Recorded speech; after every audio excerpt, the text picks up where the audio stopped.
오늘 우리 전도서 드디어 대단원의 마지막 시간입니다. 그래서 오늘 전도서를 마치고 이제 새롭게 새해를 시작하면서 준비하려고 하고 있습니다. 전도서 오늘 마지막 시간 책 한 권 소개해드리고 시작하려고 합니다. 백만장자의 마지막 질문이라고 하는 책입니다. 제가 11월 달 언젠가 정확하게 기억은 안 나는데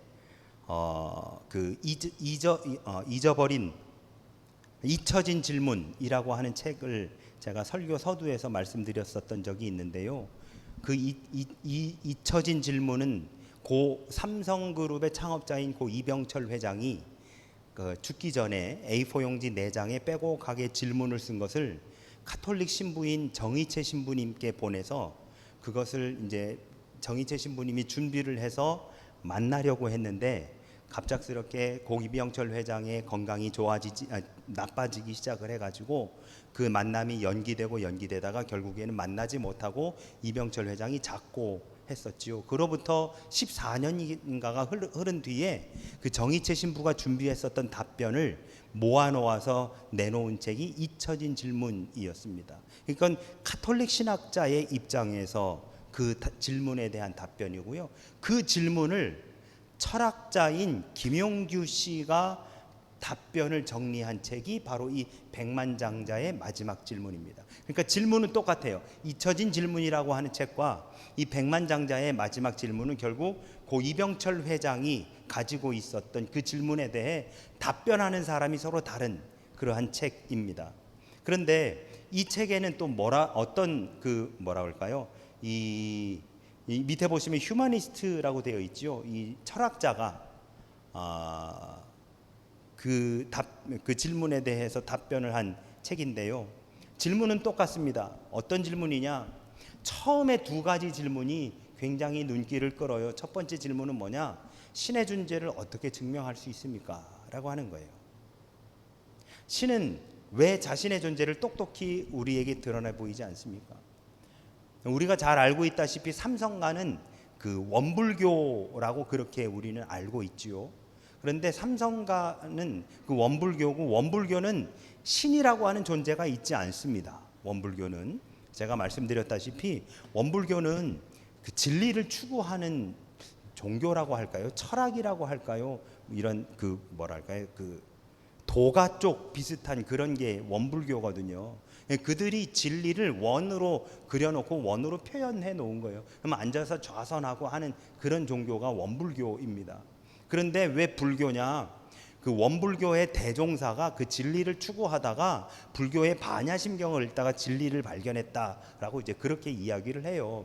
그래서 대종사가 쓴 성경, 우리처럼 성경이 있습니다. 거기도 뭐 검정색 가죽에다가 이렇게 금장으로 둘러가지고 있는데 저희 한국의 본가에 그게 제게 저한테 선물로 주셔가지고 가지고 있는데 거기 보면 대종사 가라사대 뭐 해가지고 이렇게 돼 있어요. 원불교의 대종사가.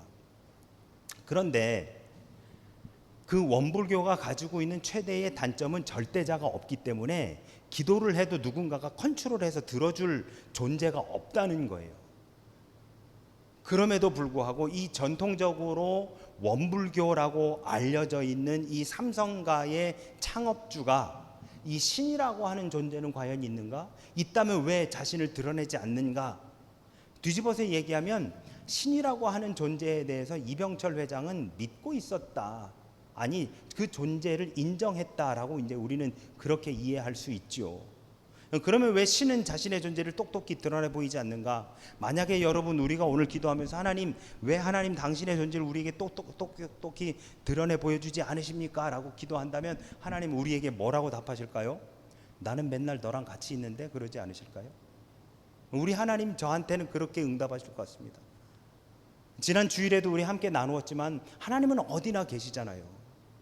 우리 집에도 있고 지금 이 자리에도 계시고 내가 화장실에 간들 주방에 간들 내 방에 있는들 운전을 한들 아니면은 내가 어디에 있는들 하나님은 늘 그 자리에 함께 해주십니다. 문제는 내가 그 하나님을 인지하고 있느냐, 그렇게 모든 곳에서 나와 함께 해주시는 하나님을 내가 영적으로 민감하게 그분이 나와 함께 해주신다라고 하는 것을 인정하고 고백하고 있느냐, 이게 문제이지. 여러분, 우리 두 가지, 우리의 활동 안에서 우리가 인지하지 못하는 것이 두 가지. 아마 이거 인지하면 굉장히 불편해서 못 살 겁니다. 그 중에 하나가 뭐냐면 숨 쉬는 거예요. 우리는 숨은 계속 쉬고 있지만 내가 숨 쉬고 있다는 사실을 우리는 느끼지 못하고 살아갑니다. 그렇죠? 두 번째는 눈 깜빡거리는 거예요. 우린 눈을 계속 깜빡거리고 있지만 내가 눈을 깜빡거리고 있네라고 하는 것을 우리가 인지한다면 굉장히 불편할 거예요. 마찬가지, 하나님은 우리와 늘 함께 하시기 때문에 우리가 하나님을 인지하지 못하는 경우가 너무 많다는 거죠. 그래서 만약에 하나님, 왜 당신의 존재를 우리에게 똑똑히 드러내 보여주시지 않으십니까? 라고 한다면 나는 너와 늘 함께 하는데 라고 답하시지 않을까? 라고 하는 생각이 듭니다. 두 번째, 삼성그룹의 창업자인 이병철 회장이 질문했던 두 번째가 뭐냐면, 신은 우주 만물의 창조주라고 하는데 그것을 무엇으로 증명할 수 있겠는가? 라고 하는 겁니다. 결국 다 신의 존재에 대한 이야기들이에요. 천하의 삼성그룹 이병철 회장도 하나님의 존재에 목말라 했었던 것이지요. 해 아래 한반도에서 가장 큰 기업을 운영하는 사람이 뭐에 관심이 있었느냐? 그 해 너머에, 그 세상에 관심이 많았었다라고 하는 것이지요. 그가 남긴 마지막 질문은 결국 이 땅에 관심이 있는 것이 아니라 그 너머에 관심이 있었더라라고 하는 것입니다. 오늘 본문 전도서 12장 9절부터 14절은요, 성경학자들 중에 이렇게 주장하는 사람들이 있어요. 이 마지막, 이 전도서의 마지막 부분은 전도자가 쓴 것이 아니라 누군가가 그 전도자에 대해서 쓴 것이다 라고 이야기합니다. 그래서 이 9절부터 14절까지는 소위 에필로그라고 이야기하고, 그리고 그것을 읽어보면 그런 느낌이에요. 전도자가 우리에게 지금까지 했었던 그런 뉘앙스가 아니라 이 전도자가 어떤 사람인지에 대해서 얘기해 주는 겁니다. 오늘 본문은 총 6개 절이에요. 그래서 2개 절씩 3단락으로 나누어서 볼 수 있습니다. 그 내용이 뭐냐? 첫 번째, 무엇을 말했는가 라고 하는 거예요. 무엇을 말했는가, 무엇을 말했는가, what he said. 이것이 바로 9절과 10절의 말씀이 되어집니다. 그리고 두 번째는 어떻게 그것을 말했는가 라고 하는 거예요. How he said it 이라고 하는 말입니다. 이게 11절과 12절이고요. 그리고 마지막 13절과 14절은 why, 왜 그렇게 말했는가, why he said it 이라고 하는 말입니다. 왜 그렇게 말했는가, 이렇게 무엇을 말했고 어떻게 말했고 왜 그렇게 말했는가 라고 하는, 그러니까 지금까지 우리가 1장부터 12장까지 쭉 읽어왔었던 이 8절까지의 말씀, 1장 1절부터 12장 8절까지의 말씀을 무엇을 말했는지에 대해서 종합한 것이 9절과 10절이고, 그리고 왜 그렇게 어떻게 말했는지에 대한 것이, 그리고 이게 11절 12절, 그리고 왜 그렇게 말했는지가 13, 14절이 됩니다. 그러면서 전도서를 마무리 짓습니다. 자, 9절과 10절을 한번 보실까요? 전도자는 지혜자여서 여전히 백성에게 지식을 가르쳤고 또 깊이 생각하고 연구하여 잠언을 많이 전도자에 대해서 말하고 있습니다. 그러니까 지금까지의 저자인 전도자가 이것을 읽는 젊은이들 혹은 아들들, 손자들한테 말하는 것이 아니라 이제는 누군가가 그 전도자에 대해서 말하는 겁니다. 전도자는 지혜자여서 여전히 백성에게 지식을 가르쳤고 또 깊이 생각하고 연구하여 잠언을 많이 지은 사람이다. 또 전도자는 힘써 아름다운 말들을 구하였느니 진리의 말씀들을 정직하게 기록하였느니라. 이거를 전도자가 말했다라고 하는 거예요. 크게 보시면 뭐예요? 잠언, 아름다운 말, 진리의 말씀들, 이렇게 정리할 수 있습니다.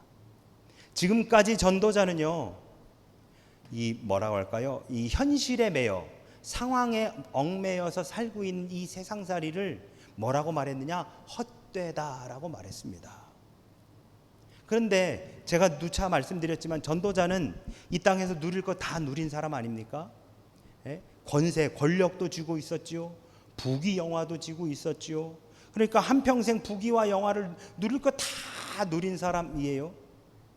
전도서는 이 전도자가 누구인지 실명은 거론하지 않습니다만 예루살렘의 왕이었다라고 하는 것으로 봐서 우리는 그가 솔로몬이었겠구나, 그리고 잠언을 많이 지었으니까 솔로몬이겠구나라고 추측하는 것이지요. 확실한 것은 솔로몬이냐 아니냐, 뭐 그 다음 왕이냐 아니냐, 이게 중요한 게 아니라 누릴 것 다 누려본 사람이더라 라고 하는 겁니다. 그러한 전도자를 향해서 전도서 9절과 12장 9절과 10절은 지혜자, 그리고 큰 스승이었다, 지혜자여서 여전히 백성에게 지식을 가르쳤고 또 깊이 생각하고 연구하여 잠언을 많이 지은 사람이 바로 이 전도자다라고 이야기합니다. 그가 많이 가진 사람, 부귀와 영화를 누린 사람, 권세자였고 누릴 거 다 누린 사람, 이렇게 전도자를 소개하고 마무리 지는 것이 아니라 그가 좋은 스승이었고 전도자였다라고 그렇게 하고 있는 것이죠. 여러분, 구약에서 이 지혜자의 이 지혜라고 하는 말은 뭐냐? 하나님의 말씀대로 살아가는 사람을 지혜라고 이야기합니다. 하나님의 말씀대로 사는 그 능력을 지혜라고 하고요, 지식이란 하나님을 아는 것을 지식이라고 합니다. 특히 구약에서 말하는 지식을 조금 더 디테일하게 이야기하면 무엇을 지식이라고 하느냐? 출애굽한 것을 아는, 바로 그것을 지식이라고 합니다. 애굽에서 어떠한 과정이 있었고, 그래서 어떻게 나왔으며 광야에서 40년을 어떻게 지냈고, 그리고 가나안 땅에 어떻게 들어갔는지, 이 전 과정을 지식이라고 합니다. 자세하게 말하면 이게 뭐예요? 결국 하나님을 아는 것이죠. 그래서 하나님을 아는 것을 지식이라고 하고요, 그 하나님을 아는 그 지식대로 살아가는 능력을 지혜라고 합니다. 그래서 오늘 이 9절부터 10절, 이 9절부터 14절, 마치 제3자인 그 누군가가 이 전도서를 쓴 바로 그 사람을 가리켜서 뭐라 하느냐? 지혜자였고 좋은 스승이어서 잠언을 많이 남겼다라고 이야기합니다. 심지어 10절에서는 뭐라고 이야기하느냐? 두 가지의 말을 하는데요, 아름다운 말과 진리의 말씀을 전해준 사람이다 라고 그렇게 평가합니다. 그가 여태까지 했던 말을 아름다울 말, 그리고 진리의 말이라고 그렇게 표현하고 있습니다. 그런데 여러분, 제가 이렇게 여쭤볼게요. 지금 다시 우리가 돌아와서 지난 7월부터 우리가 이 전도서의 말씀을 나눴는데요, 전도서 하면 여러분 뭐가 떠오르십니까? 헛되다 떠올라요. 중간중간에 제가 뭐 이런저런 말씀드리고 여기는 잠언인 것 같다, 전도서 아닌 것 같다, 뭐 이런 얘기들 다 했는데도 다 끝나는 이 전도서를 마무리 짓는 이 시간에 다시 되돌아오 보니까 뭐가 생각나요? 헛되다. 전도자는요, 시종일관 인생살이에 대해서 비관적이었습니다. 그는 세상살이를 늘 허무하다고 외쳐왔고 부정적으로 말해왔습니다. 그래서도 제가 뭐라고 말씀드리느냐, 잠언과 전도서 모두가 다 인생에 대해서 이야기하지만 잠언은 인생을 긍정적으로 말하는 거고 전도서는 인생을 부정적으로 말하는 것이다 라고 제가 단편적으로 그렇게 말씀드렸죠. 그런 전도서를 쓴 이 전도자를 뭐라고 이야기하느냐? 아름다운 말을 구했고 진리의 말씀들을 정직하게 기록한 것, 이게 전도서다라고 마지막에 정리하고 있습니다. 도대체 뭐가요? 전도자의 말이 아름답고 전도자가 진리의 말씀을 정직하게 기록했나요? 다 부정적이었고, 그리고 세상살이에 대해서 굉장히 비관적이었었던 바로 그 전도자의 말들이 과연 우리에게 아름답게 전해져 왔고, 아니면 진리의 말씀으로 우리에게 고백되어지던가요? 여러분, 전도자의 말씀이 진리의 말씀일 수 있고 아름다운 말이라고 할 수 있는 것은 그것이 헛됨에 머물러 있으면 그렇지 않습니다. 전도자가 만약에 다 누린 그 전도자가 야, 인생은 다 헛된 거야, 필요 없어, 살지 마 라고 하는 허무주의와 아니면 그런 것들 속에 있었던 비관주의나 그런 것들 속에 있었다라고 한다면 그 전도자의 말을 아름답다거나 아니면 지혜롭다고 진리의 말씀이라고 할 수 없을 겁니다. 그런데 전도자는 헛됨을 넘어서라고 우리에게 말하고 있는 것이죠. 헛됨을, 허무함을 넘어서서 열매 맺는 삶으로 나아가는 지렛대로 삼으라 라고 이야기하는 것입니다. 전도자는 허무함을 통해서 삶의 보람이 무엇인지를 우리에게 알게 해주고자 했고, 순간을 통해서 영혼을 가르치려고 했었던 것이 전도자였습니다. 아주 작은 부분을 우리에게 이야기함으로 전체를 보게 하려고 했었고, 평범한 사물에서 늘 경험하는 모순과 역설에서 인간의 생애와 하나님의 통치와 주권을 말하려고 했었던 것이 바로 전도서다라고 이야기할 수 있는 것이지요. 여러분, 우리가 아주 이쁜 애한테 아이고 너 왜 이렇게 못났어라고 하면 못난 게 아니라 이쁨을 못났다고 역설적으로 이야기하고 있는 거 아니겠습니까? 마찬가지로 인생의 허무함을 이야기하고자 함이 아니라 그 헛됨과 허무함 너머에 있는 그 영원함, 그리고 그 열매 맺음, 그리고 그 너머에 있는 하나님의 다스리심, 결국 이 해 아래에 있는 이 상황들과 이 해 아래에 있는 바로 여기 안에서 이 국한되어 살아가고 있는, 여기에 저당 잡힌 바 삶을 살아가고 있는 우리들에게 이 해 아래의 세상만을 볼 것이 아니라 해 너머에 있는 하나님의 주권을 바라보라 라고 하는 것이 바로 전도자가 우리에게 하고자 하는 그 메시지가 아니냐라고 하는 말씀입니다. 이러한 진리를 우리에게 깨우쳐 주고자 처음부터 글의 틀을 치밀하게 짰었던 것이 바로 이 전도서 기자였다. 여러분 기억하십니까? 1장 2절에서 전도자가 이르되 헛되고 헛되며 헛되고 헛되니 모든 것이 헛되도다라고 무려 5번이나 말하는 것은 헛되기 때문이 아니라 헛되지 않기 때문이라고 이야기할 수 있는 겁니다. 헛되지 않기 때문에 헛되다고 말하는 것이죠. 우리네 삶이 나만 내가 주관해서 나의 가치관 속에서 살아간다면 그것만큼 헛된 것이 없는 거죠. 그러나 우리의 가치관이 아닌 하나님의 가치관으로, 우리의 비전이 아닌 하나님의 비전으로 이 땅을 살아간다면 그것은 결코 헛되지 않다라고 하는 것을 말하고자 한 것이 전도자가 우리에게 하고자 하는 말이었다라고 하는 바로 그러한 말씀입니다. 사람은 하나님의 작품입니다. 하나님의 작품이기는 동물과 식물도 마찬가지이긴 하지요. 그런데 여러분, 사람은 무덤에서 요람까지 뭐 하냐면 공부합니다. 앉아서 이렇게 뭘 쓰고 뭐 문제를 풀고 이것만이 공부가 아니라 서로 간의 대화를 통해 나보다 더 많은 것을 아는 사람의 그 지식을 습득하기도 하고, 때로는 그것을 내가 전해주기도 합니다. 이건 모두를 다 우리는 학습이라고 이야기할 수 있죠. 사람은 태어나서 죽을 때까지 학습하며 살아갑니다. 이렇게 한번 생각해 볼까요? 사람이 태어난다고 다 사람일까요?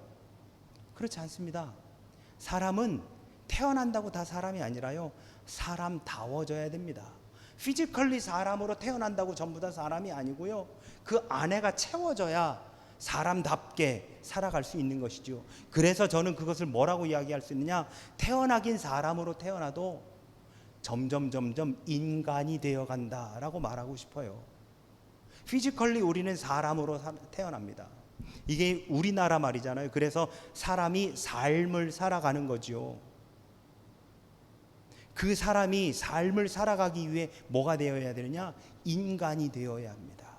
사람들 사이에서 내가 어떻게 살아가야 되는지를 학습하며 나아가는 것이지요. 태어난다고 다 사람이 되는 게 아닙니다. 사람답게 살기 위해서 우리는 언제든 어디서든 배워야 되는 것이지요. 그래서 전도자는 12장 21절부터 12절에서 이렇게 말씀합니다. 지혜자의 말씀들은 찌르는 채찍들 같고 회중의 스승들의 말씀들은 잘 박힌 못 같으니 다 한 목자가 주신 바이니라. 이 말씀들을 우리가 받아 머금으며 살아가야 된다라고 하는 이야기가 되어집니다. 아까도 나누었지만 9절과 10절의 말씀은 뭐예요? 무엇을 말했느냐라고 하는 거예요. 전도자가 전도서 안에서 무엇을 말했느냐라고 하는 정리가 된다면 11절과 12절은 그것을 어떻게 말했느냐라고 하는 바로 그러한 말씀이 된대요. 찌르는 채찍처럼, 잘 박힌 못처럼 그렇게 우리에게 말씀을 전해주었다라고 하는 것입니다. 12절에 보시면 내 아들아 또 이것들로부터 경계를 받으라. 많은 책들을 짓는 것은 끝이 없고 많이 공부하는 것은 몸을 피곤하게 하느니라 라고 그렇게 말씀하고 있는 것을 우리는 보게 됩니다. 우리는 끊임없이 배워야 됩니다. 끊임없이 학습해야 됩니다. 뭘 배워야 될까요? 하나님의 말씀을 배워야 됩니다. 우리는 하나님의 말씀을 끊임없이 배우면서 나아가야 됩니다. 그래서 지혜 없는 자가 되지 말고 지혜 있는 자가 되라. 하나님의 말씀, 하나님의 방법대로 내가 어떻게 살아가야 되는지를 배우면서 나아가야 된다라고 하는 것이지요. 그리고 이제 왜 그가 이렇게 말했는지, 전도자가 왜 이렇게 말했는지에 대한 13절과 14절, 특히 13절은 이렇게 말씀합니다. 이래 결국을 다 들었으니 하나님을 경외하고 그의 명령들을 지킬지어다. 이것이 모든 사람의 본분이니라. 이것을 새번역 성경은 이렇게 번역했습니다. 할 말은 다 하였다. 결론은 이것이다. 하나님을 두려워하여라. 그분이 주신 계명을 지켜라. 이것이 바로 사람이 해야 할 의무다. 일의 결국을 다 들었으니 할 말은 다 하였다. 결론은 이것이다. 여러분, 새번역 성경은 의역이 아닙니다. 직역입니다. 직역. 우리가 읽고 있는 개역 개정 성경은요, 영어나 뭐 이런 것들을, 그러니까 1차 프라이머리 소스를 번역한 것이 아니고요, 세컨더리 소스를 번역한 거예요. 이게 개역 개정 성경입니다. 그런데 새번역 성경은요, 프라이머리 소스, 성경의 헬라어와 히브리어를 그대로 직역해 놓은 게 새번역 성경입니다. 그러니까 의미상으로는 새번역 성경이 훨씬 더 정확한 거예요. 이 13절을 새번역에서는 뭐라고 하느냐? 할 말은 다 하였다. 결론은 이것이다. 이제 결론을 내리는 겁니다. 뭐라고요? 하나님을 두려워하라. 그분이 주신 계명을 지켜라. 이것이 바로 사람이 해야 할 의무다. 하나님을 경외하는 것, 하나님을 두려워하는 것, 그리고 그분의 명령을 지키는 것이 모든 사람이 해야 할 의무라는 거예요. 개역 개정 뭐라고 합니까? 본분이라. 사람의 본분이라. 그러면 아까도 말씀드린 것처럼 하나님이 뭐라고 명령하셨는지를 우리가 알아야 되잖아요. 하나님을 두려워하라. 그분이 주신 계명을 지켜라. 하나님을 경외하고 그의 명령들을 지킬, 하나님의 명령이 뭔지를 우리가 알아야 그 명령을 지키며 따라갈 거 아닙니까? 뭐라고 명령하셨는지도 모르는데 우리가 어떻게 그 명령을 지키고 행할 수가 있어요? 그래서 뭐 해야 되냐고요? 하나님의 말씀을 우리가 먹어야 된다고요. 그 말씀을 배워야 된다고요. 그 배운 그 말씀대로 살아나가야 된다고요. 그 말씀이 우리의 삶에 녹여져야 되는 겁니다. 녹여져야. 그래야 이 땅에 진정한 사람으로 살아갈 수 있는 겁니다. 사람답게 살기 위해서 이 땅에 태어나 살아가는 우리가 해야 하는 궁극적인 것은 뭐냐? 하나님의 말씀을 지켜 행하는 것입니다. 전도서의 맺은 말이 하나님을 경외하며 살라라고 하는 말씀이라고 하는 것은 대단히 놀라운 일입니다. 왜냐? 시작은 뭐예요? 헛되다로 시작을 해요. 근데 마무리는 뭐가 돼요? 하나님의 말씀대로 살아라. 하나님을 경외하며 살아라 라고 하는 말씀이 되어지는 것이지요. 제가 여러분 시기를 비교해 드렸죠. 잠언과 전도서 둘이 다 솔로몬이 썼다라고 했을 때 아마 잠언은 솔로몬이 한참 전성기 때 썼을 거다. 그런데 전도서는요, 이제 솔로몬 말기 즈음에 쓴 것일 거다 라고 하는 말씀 제가 드렸죠. 그러면 솔로몬 말기는 여러분 어땠습니까? 우리가 열왕기 하를 읽어보면 솔로몬의 말기는요, 우상을 숭배하는 사람들이 주변에 바글바글해요. 그러니까 속으로 제가 그 안에 들어갔다 나오진 않았지만 하나님께 돌아가고 싶은데, 내 아버지 다윗이 의지했었던 그 하나님께 돌아가고 싶은데, 주변에 자기가 결혼한 이 결혼 정책과 이방의 여인들, 그리고 자기 신하들 때문에 이제는 하나님께 돌아가지도 못하고 내가 이게 지금 뭐 하는 삶인가 라고 하는 그러한 인생의 후회가 그에게 전혀 없었을까요? 저는 굉장히 심했었다고 생각합니다. 그런데 돌아가고 싶어도 돌아가지 못하는 거예요. 침상에 혼자 누워 얼마나 많이 울었었을까 솔로몬이. 하나님께 돌아가고 싶은데, 제가 벌려놓은 일 때문에, 제가 맞이한 사람들 때문에 하나님께 돌아가지 못하고 이렇게 제가 인생을 마무리할 것 같습니다. 그 눈물을 머금으며 쓴 것이 어쩌면 전도서가 아니겠느냐. 그래서 솔로몬은 자신의 이름도 밝히지 못하고 전도서를 쓴 것이 아니겠는가. 그런데 인생은 다 헛된 거야. 다 허무하고 모든 것이 다 소용없어. 그런데 이 인생에서 우리가 해야 될 것이 딱 하나 있다면 그게 뭐냐? 하나님을 경외하는. 하나님을 경외. 하나님을 경외하지 않으면 다 소용없어. 하나님의 말씀대로 행하지 않으면 다 헛된 거고, 하나님의 말씀을 지키지 않고 살아가는 그런 삶을 다 소용없어. 다 허무한 거고. 그러나 하나님을 온전히 경외하며 그 명령을 지키면서 살아가는 바로 그 인생이야말로 진짜 값진 인생이고, 만약에 하나님을 모르고 하나님을 경외하며 그 말씀대로 하지 않는다면 이 해 아래 있는 땅에서 주변 상황과 환경에 얽매여 할 수 있네 없네 못하겠네 그 상황에 좌지우지되는 그러한 삶을 살아갈 수밖에 없지만, 하나님을 경외하고 그 명령대로 지켜 행한다면 오히려 이 해 아래가 아니라 해 위에 하나님의 뜻과 하나님의 비전대로 오히려 이 모든 상황들을 극복하고 살아갈 수 있는 것이다 라고 하는 말씀을 오히려 전도자가 하고 있는 것이다 라고 그렇게 이야기할 수 있는 것이죠. 로마서 8장 9절부터 11절은 이렇게 말씀합니다. 만일 너희 속에 하나님의 영이 거하시면 너희가 육신에 있지 아니하고 영에 있나니, 누구든지 그리스도의 영이 없으면 그리스도의 사람이 아니라.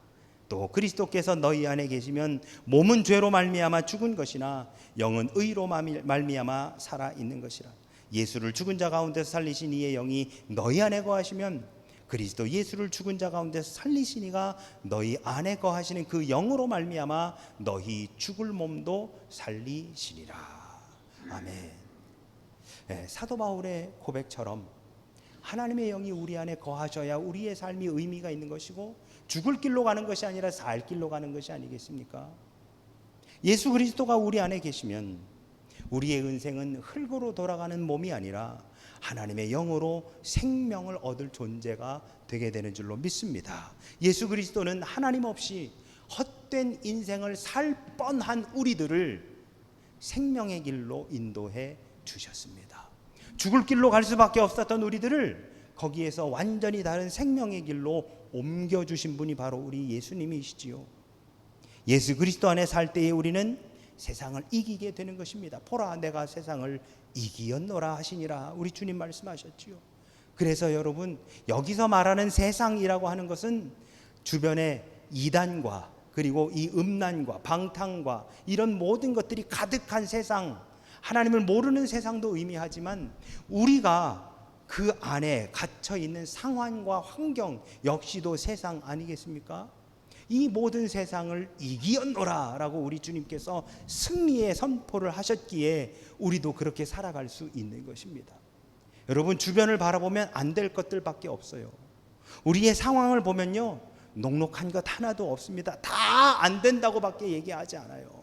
그런데 믿음으로 바라보면 되는 것들 뿐입니다. 12명의 정탐꾼 모두가 다 하나님을 믿는 사람들이었어요. 그리고 거기 그 가데스 바네아에서 12명의 정탐꾼을 파송합니다. 가나안 땅을 40일을 돌아보고 왔어요. 전부가 다 똑같은 것을 보고 왔는데 10명은 다 안 된대요. 심지어 거기에서 포도 넝쿨리며 갖가지 채소와 야채와 뭐 열매들을 보고 왔음에도 불구하고 10명은 안 된대요. 그런데 딱 2명만 된대요. 여호수아와 갈렙만 된대요. 뭘 봤길래 도대체? 그 사람들은 뭘 봤길래요? 여러분, 우리 눈에 보여지는 것이 중요한 것이 아니라 하나님이 보게 해주신 것이 중요한 줄로 믿습니다. 우리 주변에 지금 내 눈에 보이는 것이 중요한 것이 아니라 이 해 아래에 있는 세상, 그래서 지금 내 눈으로 직접적으로 보는 이것이 중요한 게 아니라 그 해 위에, 하늘 위에 있는 하나님이 우리에게 보여주시는 바로 그것은 우리를 할 수 있게 만들어 주는 줄로 믿습니다. 그래서 우리는 이 세상의 것들을 바라볼 것이 아니라 하나님이 우리에게 주시는 것들을 보면서 나아가야 할 줄로 믿습니다. 사랑하는 여러분, 어떻게 사시겠습니까? 어떤 길로 가시겠습니까? 하나님의 아들을 믿는 믿음 안에서 사는 길 가야 되지 않겠습니까? 그래도 우리가 예수 믿는다고, 그래도 우리가 교회 다닌다고, 주변 사람들은 우리가 예수 믿고 교회 다니는 거 다 알고 그렇게 하는데, 물론 꼭 그것 때문만은 아니겠으나 우리 안에 하나님이 거하시는데, 내가 복음으로 그래도 지금까지 살아왔다고 했는데 우리가 믿음의 길을 걸어가야 되지 않겠습니까? 똑같은 것을 보고 왔는데도 누구는 안 된다고, 할 수 없다고 부정적으로 얘기하는, 오히려 그런 사람들을 우리가 권면해서 기도하며 우리 믿음으로 걸어가자라고 권면할 수 있는 사람들이 되어야 되지 않겠습니까? 예수 그리스도의 복음은 로마서 2장 16절에 하나님이 예수 그리스도로 말미암아 사람들의 은밀한 것을 심판하는 그날이 있음을 잊지 않게 합니다. 이 심판하시는 그날, 우리를 하나님께서 뭐라고 부르실까? 전도서 마지막 구절에 14절도 이렇게 말씀합니다. 하나님은 모든 행위와 모든 은밀한 일을 선악간에 심판하시리라. 심판하시리라. 여러분, 운동 경기, 축구라고 가정할까요? 축구 경기 하는데 심판이 왜 있을까요?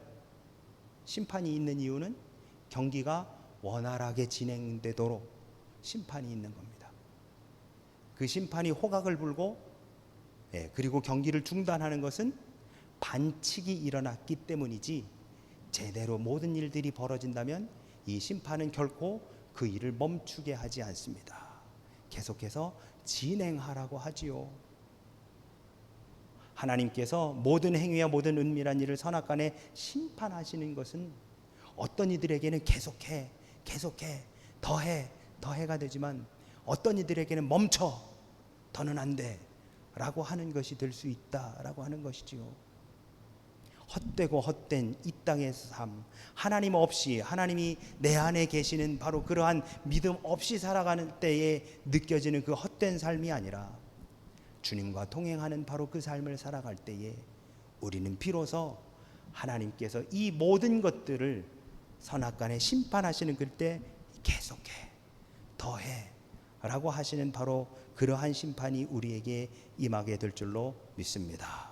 삶의 순간, 아무리 한적하고 아무리 은밀하고 아무리 다급하고 아무리 힘들고 어렵다 해도 하나님의 뜻을, 하나님의 말씀을 따르는 믿음 안에서의 길을 날마다 걸어가는 우리가 되어야 할 줄로 믿습니다. 아무리 내 주변에 보이는 것들이 힘들고 안 되는 상황이라 할지라도 우리는 그 상황을 우리에게 허락하신 하나님의 뜻을 구하며 하나님 안에서 기도하며 믿음으로, 영적인 눈으로 그 모든 상황들을 바라볼 수 있어야 할 줄로 믿습니다.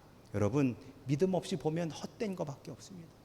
믿음 없이 보면 안 되는 것밖에 없습니다. 그러나 믿음의 눈으로 보면 헛된 건 너머에 있는 하나님의 소망이, 믿음의 눈으로 바라보면 이 허무한 건 너머에 있는 하나님의 놀라우신 은혜가 우리들에게 고백되어질 줄로 믿습니다. 고난과 죽음을 이기신 예수 그리스도의 그 승리가 헛될 뻔했었던 우리의 삶을 하나님을 찬양하고 하나님을 따를 수 있는 고귀한 삶으로 옮겨 주셨습니다. 그것이 바로 그날 최후의 심판이 있을 것이기에 오늘을 건강하게 살아가는 삶의 자세가 아닐까라는 생각을 해봅니다. 최후의 승리의 면류관을 얻을 때까지 최선을 다해 믿음으로 바라보고 하나님의 비전을 꿈꾸며 하나님 나라를 소망하며 나아가시는 저와 우리 모두가 되어지시기를 예수 그리스도 이름으로 축원합니다. 아멘, 아멘.